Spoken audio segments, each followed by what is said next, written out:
जी हाँ दोस्तों, स्वागत है आपका एसपीजी चैनल में। दोस्तों आज के इस वीडियो में बात करेंगे हम सीएलसी फिफ्थ राउंड के बारे में। आप सभी को पता है कि 12 अगस्त से हमारा सीएलसी फिफ्थ राउंड स्टार्ट हो चुका है और यहाँ पर BA, BCom, BSc, MA, MCom, MSc में अगर आप एडमिशन लेना चाहते हैं, यूजी, पीजी में एडमिशन लेना चाहते हैं तो इसके लिए सीएलसी फिफ्थ राउंड स्टार्ट कर दिया गया है।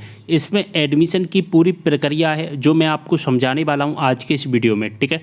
तो पूरी इन्फॉर्मेशन बताऊँगा। अगर आपने ये वीडियो देख लिया, गारंटी आपको सीएलसी फिफ्थ राउंड के बारे में पूरी की पूरी इन्फॉर्मेशन मिल जाएगी, ठीक है। तो वीडियो को शेयर कर देना है सभी के साथ। चलिए स्टार्ट करते हैं वीडियो को।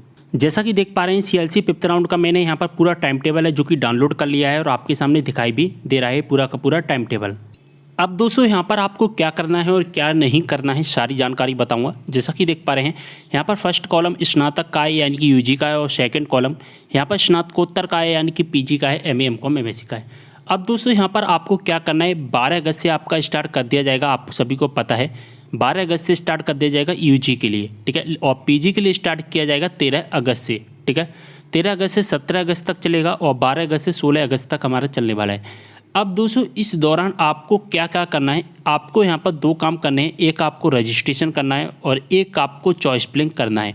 अब यहाँ पर बात आती है रजिस्ट्रेशन किसे करना है, चॉइस फिलिंग किसे करना है, वो मैं आपको बताऊं। और दोस्तों इसके बाद में दूसरा कार्यक्रम रखा गया है 19 अगस्त तक और यहाँ पर 21 अगस्त तक वो रखा गया है डॉक्यूमेंट वेरिफिकेशन का, ठीक है। डॉक्यूमेंट वेरिफिकेशन का यहाँ पर कार्यक्रम रखा गया है।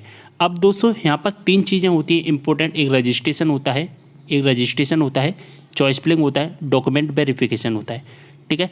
तो रजिस्ट्रेशन किसे करना है सीएलसी फिफ्थ राउंड में, चॉइस फिलिंग किसे करना है सीएलसी फिफ्थ राउंड में और डॉक्यूमेंट वेरिफिकेशन किसे करवाना है सीएलसी फिफ्थ राउंड में, ठीक है। पूरी जानकारी मैं आपको बताने वाला हूँ। देखिए यहाँ पर अगर हम बात करें रजिस्ट्रेशन की तो रजिस्ट्रेशन यहाँ पर केवल और केवल उन छात्रों को करना है, केवल और केवल उन छात्रों को करना है जिन्होंने अभी तक रजिस्ट्रेशन नहीं करवाया है। जो CLC first, CLC second, CLC third, CLC fourth round यहाँ पर समाप्त हो गए। यहाँ पर अगर आपने अभी तक रजिस्ट्रेशन नहीं करवाया है तो ही आपको यहाँ पर रजिस्ट्रेशन करना है, ठीक है। यानी कि बात करें तो न्यू स्टूडेंट को यहाँ पर रजिस्ट्रेशन करना है और इसका चार्ज 550 रुपये रहेगा।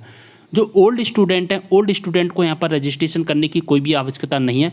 केवल न्यू स्टूडेंट को यहाँ पर रजिस्ट्रेशन करना है और किसी भी स्टूडेंट को यहाँ पर रजिस्ट्रेशन करना नहीं है। रजिस्ट्रेशन हमारा एक बार ही होता है, इसलिए आपको रजिस्ट्रेशन नहीं करना है। चॉइस फिलिंग के बारे में अगर हम बात करें तो चॉइस फिलिंग यहाँ पर सभी स्टूडेंट को करना है, चाहे आप न्यू स्टूडेंट हो, चाहे आप ओल्ड स्टूडेंट हो, सभी को चॉइस फिलिंग करना है। चॉइस फिलिंग का कोई भी चार्ज नहीं रहता है, फ्री चार्ज रहता है, ठीक है। रजिस्ट्रेशन कैसे करना है, चॉइस फिलिंग कैसे करना है, ऑलरेडी वीडियो बना दिए हैं, लिंक आपको डिस्क्रिप्शन बॉक्स में मिल जाएंगे, ठीक है। या आप यूट्यूब पर सर्च करोगे तो आपको हमारा वीडियो मिल जाएगा। यहाँ पर दोस्तों रजिस्ट्रेशन केवल उन छात्रों को करना है जिन्होंने अभी तक रजिस्ट्रेशन नहीं करवाया है, ठीक है। सीएलसी फिफ्थ राउंड में पार्टिसिपेट कर रहे हैं फर्स्ट टाइम, उन्हें अभी तक पता ही नहीं था कि एडमिशन चल रहे हैं और अचानक उनका मन हुआ कि हमें एडमिशन लेना है यूजी या पीजी में, तो दोस्तों उन छात्रों को रजिस्ट्रेशन करना है। 12 अगस्त से और 13 अगस्त से यहाँ पर रजिस्ट्रेशन स्टार्ट कर दिया जाएगी।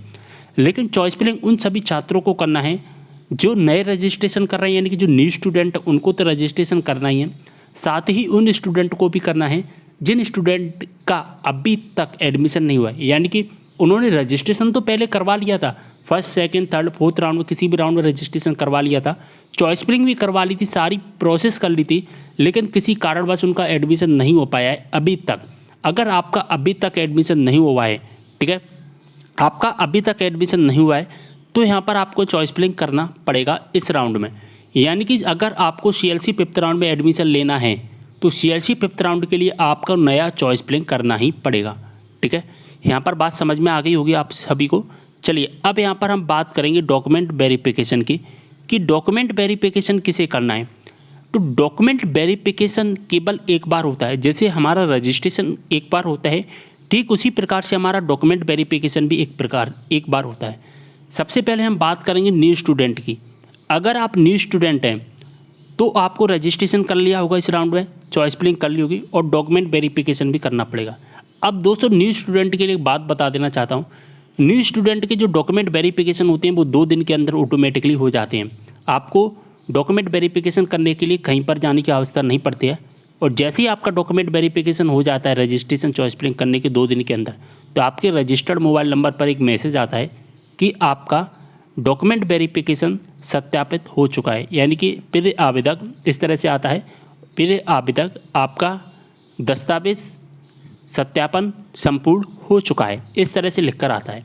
लेकिन जो ओल्ड स्टूडेंट हैं, ये तो नए स्टूडेंट के लिए बात हो गई, ठीक है। अगर आपका नहीं हो पा रहा है, एक बात और समझ लीजिए, अगर आपका 2-3 दिन के अंदर रजिस्ट्रेशन जो डॉक्यूमेंट वेरिफिकेशन नहीं हुआ है, तो फिर आप एक काम करना, आप गवर्नमेंट कॉलेज में चले जाना। आपके पास में कोई भी गवर्नमेंट कॉलेज हो, उस गवर्नमेंट कॉलेज में जाकर अपने डॉक्यूमेंट वेरिफिकेशन करवा लेना है, ठीक है, अगर नहीं होता है तो, ठीक है। यहाँ तक बात समझ में आ गई होगी आपको। अब दोस्तों यहाँ पर ओल्ड स्टूडेंट के बारे में बात करें तो आपको मैंने अभी बताया कि हमारा जो डॉक्यूमेंट वेरिफिकेशन होता है, जो डॉक्यूमेंट वेरिफिकेशन होते हैं वो एक बार होते हैं। आपने registration, choice filling, document verification वगैरह अगर इस राउंड से पहले कंप्लीट कर लिए थे और आपका किसी कारणवश से एडमिशन नहीं हो पाया, तो इस राउंड में डॉक्यूमेंट वेरिफिकेशन करवाने की आवश्यकता नहीं है। केवल और केवल यहाँ पर चॉइस फिलिंग करना है और किसी भी प्रकार का काम नहीं करना है। चलिए एक पूरी सी इन्फॉर्मेशन बता देता हूँ पूरी। देखिए, जो न्यू स्टूडेंट है, न्यू स्टूडेंट को तीनों काम करने हैं, रजिस्ट्रेशन भी करना है, चॉइस फिलिंग भी करना है, डॉक्यूमेंट वेरिफिकेशन भी करना है। लेकिन जो ओल्ड स्टूडेंट हैं, ओल्ड स्टूडेंट को केवल और केवल चॉइस फिलिंग करना है और कोई भी काम नहीं करना है। बात समझ में आ गई? पूरा जो मैटर था मैंने यहाँ पर आपको समझा दिया है, ठीक है। अब चलिए आगे बढ़ते हैं, और यहाँ पर हम आगे बढ़ेंगे तो हमें क्या दिखाई देगा, एक तारीख दिखाई देगी, एक 22 तारीख दिखाई देगी और एक 23 तारीख हमें दिखाई देगी। अब 22 तारीख और 23 तारीख को होगा क्या कि आपने जो चॉइस फिलिंग की थी, चॉइस फिलिंग में आपने जो भी कॉलेज सेलेक्ट किए थे, उन कॉलेज में से आपको कौन सा कॉलेज अलॉट हुआ है, कौन सा कॉलेज अलॉट नहीं हुआ है, वो आपको 22 तारीख को यूजी का दिखाई देगा और पीजी का दिखाई देगा आपको 23 तारीख को। अगर आपका 22 तारीख और 23 तारीख को कोई भी कॉलेज मिल जाता है, अलॉटमेंट लेटर में या मेरिट लिस्ट में आपका कोई भी कॉलेज दिखाई दे जाता है, तो फिर आपको क्या करना होता है, तो फिर आपको दोस्तों फीस सबमिट करनी होती है। 22 तारीख से 26 तारीख तक यूजी की और 23 तारीख से 27 तारीख तक पीजी की आपको अपनी एडमिशन फ़ीस सबमिट करनी है। एडमिशन फ़ीस, आपका अलॉटमेंट लेटर में नाम भले ही आ गया, लेकिन जब तक आप अपनी फ़ीस जमा नहीं करोगे 26 तारीख और 27 तारीख तक, आपका एडमिशन कंफर्म नहीं माना जाएगा। तो आपको अपनी फ़ीस जमा करनी है। अगर हम बात करें फ़ीस कितनी जमा करनी है, तो अभी केवल और केवल हमारा फर्स्ट इंस्टॉलमेंट, आपकी कॉलेज की जो भी फ़ीस होती है उस फीस का केवल फर्स्ट इंस्टॉलमेंट सबमिट हो रहा है 1000 रुपये। जैसे मान के चलिए आपकी कॉलेज की 5000 फीस है, 4000 हो, 3000 हो, 2000 हो, XYZ कितनी भी फीस हो, उसका केवल और केवल फर्स्ट इंस्टॉलमेंट यानी कि 1000 रुपये plus enrolment charge. Enrolment charge ही लगभग 150 रुपये या 250 रुपये का होता है। किसी यूनिवर्सिटी का 150 है, किसी यूनिवर्सिटी का 250 है। तो ये टोटल आपको सबमिट करना है, ठीक है। जैसे ही आप ये सबमिट करते हैं आपका एडमिशन कंफर्म हो जाएगा। लेकिन दोस्तों अगर आप किसी योजना का लाभ लेते हैं, जैसा कि मुख्यमंत्री मेधावी विद्यार्थी योजना या मुख्यमंत्री जन कल्याण संबल योजना का लाभ लेते हैं, तो फिर आपको ऑल ओवर जो फीस होगी, आपकी ऑल ओवर फीस, पूरी की पूरी फीस, फर्स्ट ईयर की, सेकेंड ईयर की और थर्ड ईयर की टोटल फीस होती है, माफ़ कर दी जाती है। और माफ़ कर दी तो जाती है, लेकिन उसके एवज में केवल और केवल आपको 10 रुपये का पेमेंट करना होता है, प्लस एनरोलमेंट चार्ज आपको पेमेंट करना हो पड़ता है, ठीक है। 10 रुपये प्लस एनरोलमेंट चार्ज आपको पेमेंट करना होता है और कोई भी पेमेंट नहीं करना पड़ता है, केवल और केवल उन छात्रों के लिए जो मुख्यमंत्री जन कल्याण संबल योजना या मुख्यमंत्री मेधावी विद्यार्थी योजना। एक बात का विशेष ध्यान रखना कि मुख्यमंत्री मेधावी विद्यार्थी योजना का लाभ केवल यूजी स्टूडेंट ले सकते हैं, ठीक है, और मुख्यमंत्री जन कल्याण संबल योजना का लाभ दोनों स्टूडेंट ले सकते हैं। यानी कि यूजी के स्टूडेंट तो दोनों योजना का लाभ ले सकते हैं, लेकिन पीजी के स्टूडेंट केवल एक योजना का लाभ ले सकते हैं, जन कल्याण संबल योजना का लाभ ले सकते हैं, ठीक है। ये सारी इन्फॉर्मेशन है जो कि मैंने आपको अच्छे से समझा दी है, पूरा टाइम टेबल अच्छे से समझा दिया है। कोई भी डाउट होता है मुझे कमेंट करना, और यहाँ पर आपको कोई भी काम करने की आवश्यकता नहीं है। इसके अलावा इसके बाद में दोस्तों क्या होता है कि 28 तारीख और 29 तारीख को ये अपग्रेडेशन लिस्ट आते हैं। ये ज़्यादा इंपॉर्टेंट नहीं होता है, इसलिए मैं इसको नहीं बताता हूँ। इसमें होता क्या है, ज़रा ध्यान से समझ लेना। इसमें होता क्या है, इसमें आपको अगर नहीं पता है तो इस बार क्या हो रहा है कि 2023 में 2 मेरिट लिस्ट आ रही हैं। एक तो हमारी फाइनल मेरिट लिस्ट, दूसरी हमारी होती है upgradation merit list. Upgradation merit list, ठीक है। अब इस अपग्रेडेशन मेरिट लिस्ट में होता क्या है कि मान के चलिए आपको 22 तारीख को कॉलेज अलॉट हुआ, ठीक है, या 23 तारीख को आपको कॉलेज अलॉट हुआ, लेकिन जो कॉलेज मिला वो आपको मनपसंद का कॉलेज नहीं मिला, ठीक है। जो कॉलेज मिला वो मनपसंद का कॉलेज नहीं मिला, और आप क्या कर रहे हैं कि आपको जो कॉलेज मिला है उस कॉलेज में आप एडमिशन भी लेना चाहते हैं, ठीक है। मान के चलिए आपको एक कॉलेज मिलेगा लेकिन मनपसंद का कॉलेज नहीं है, लेकिन आप चाहते हैं कि मनपसंद का कॉलेज नहीं है। अब आप सोचेंगे कि अगर मैं इसमें एडमिशन नहीं लूँगा तो साल ख़राब हो जाएगी। तो आप क्या करेंगे कि आप इसमें एडमिशन फ़ीस सबमिट कर देंगे, पूरी प्रोसेस कंप्लीट कर देंगे, इसमें अपना एडमिशन करवा लेंगे। लेकिन जब आप अपना एडमिशन करवाएंगे, जब फीस जमा करेंगे, उस टाइम पर एक ऑप्शन आता है फीस जमा करने के समय, क्या आप अपग्रेडेशन करना चाहते हैं। अगर वहाँ पर आप यस कर देते हैं तो फिर क्या होता है कि एक नई लिस्ट आती है, अपग्रेडेशन लिस्ट। मैंने अभी बताया कि 28 तारीख को और 29 तारीख को एक लिस्ट आएगी फिर से, केवल उन छात्रों की लिस्ट आती है। इसमें उन छात्रों का नाम होता है जिन्होंने अपग्रेडेशन का विकल्प दिया था।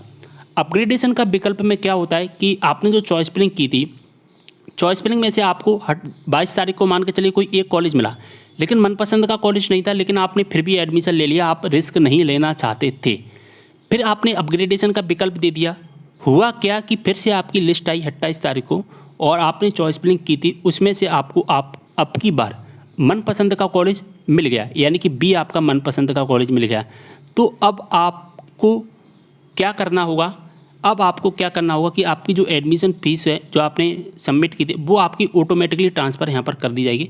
बस अब क्या हुआ कि अगर आप एक कॉलेज में एडमिशन नहीं लेते, एडमिशन प्रोसेस नहीं करते, तो फिर क्या होता, आपकी साल ख़राब हो जाती।